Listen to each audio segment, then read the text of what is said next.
నమస్తే welcome to dot news. AP assembly సమావేశాలకు రెండో రోజే వైసీపీ డుమ్మా కొట్టడం హాట్ టాపిక్ గా మారింది. అసలు వైసీపీ అధినేత జగన్ ఎందుకు బాయ్కాట్ చేశారనే ప్రశ్నలు అందరిలోనూ తలెత్తుతున్నాయి. దీనికి కారణాలు లేకపోలేదు. అందులో ఒకటి తాజాగా జగన్ పై సంచలన వ్యాఖ్యలు చేసిన అయ్యన్న పాత్రుడిని టీడీపీ ఏకగ్రీవంగా స్పీకర్ పదవికి ఎన్నుకోవడం, రెండు వైసీపీ భవనాలను అక్రమంగా కూల్చివేయడం అనేవే ప్రధాన కారణాలుగా వినిపిస్తున్నాయి.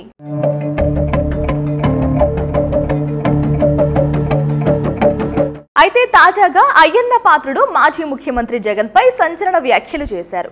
జగన్ ఓడిపోయాడు, చచ్చిపోలేదు, చచ్చేదాకా కొట్టాలి అంటూ చేసిన వ్యాఖ్యలు తీవ్ర దుమారాన్ని రేపాయి. ఇక మరోవైపు వైసీపీ టార్గెట్ గా కూల్చివేతలు జరుగుతున్నాయి. దీంతో తమకు తమ పార్టీకి అన్యాయం జరుగుతుందనడంతో జగన్ అసెంబ్లీ సమావేశాలకు వెళ్లడం లేదనే టాక్ కూడా వినిపిస్తోంది.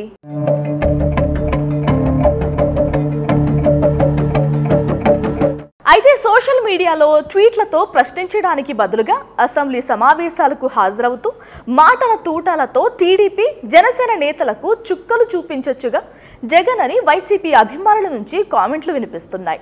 న్యాయం ఎటువైపు ఉంటే అటువైపే ప్రజల మద్దతు ఉంటుందని, అందుకు చంద్రబాబు కానీ జగన్ కానీ అతీతులు కాదనే వార్తలు కూడా వినిపిస్తున్నాయి. అయ్యన్న పాత్రుడు స్పీకర్గా ఎన్నికవడంతో తమకు మాట్లాడే సమయం ఇవ్వరని వైసీపీ నేతలు భావిస్తున్నారు. మొత్తంగా చూస్తే శాసనసభాపతిగా అయ్యన్న ఎన్నిక కావడంతో జగన్తో పాటు ఆయన పార్టీ ఎమ్మెల్యేలు ఈ రోజే కాదు అసలు మొత్తానికే అసెంబ్లీకి రారనే టాక్ కూడా బలంగా వినిపిస్తుంది. చూడాలి మరి ఏం జరగబోతోందో.